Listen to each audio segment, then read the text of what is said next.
When I was 22 and while I was at college at Macalester College, I had a job working for a social service agency called the Center for Community Action. And my job was, during the school year, was to seek out needs in the community and set up programs to meet those needs. I was a zoology major. I was planning to go to vet school in the fall, and I was a senior, and there was a particular incident at Theater in the Round, which is at Seven Corners. And that Center for Community Action was housed in this old fire station that was zoned for demolition on the West Bank in Minneapolis. And at Theater in the Round, they did a production of a show called The Great White Hope, which originally had made James Earl Jones famous.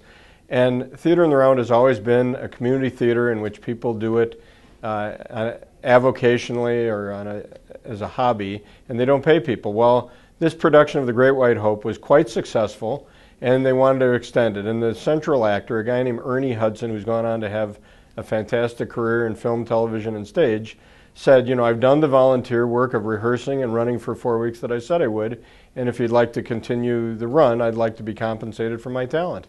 And they said, oh, we're a community theater, we never pay anybody, that's how we've existed for the last 30 years.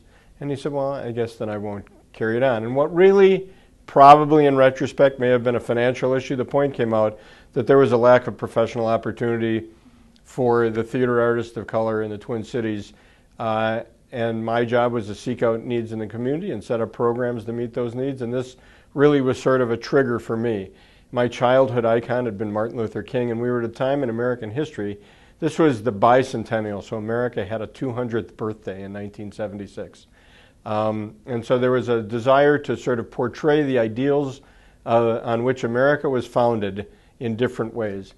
And so the prevailing racial politics at the time was called the melting pot theory, and we were all supposed to create this one homogeneous, whitewashed, milquetoast American culture that I think belied what I believed and belied what Dr. King had preached, that I had taken on, which was really about paying positive attention, not no attention to people's differences. And so with this event at Theater in the Round as a provoking incident, my own personal politics, I thought somehow in the summer of 1976, when I was 22, between Memorial Day and Labor Day, I was going to rid America through theater of the isms that plagued it.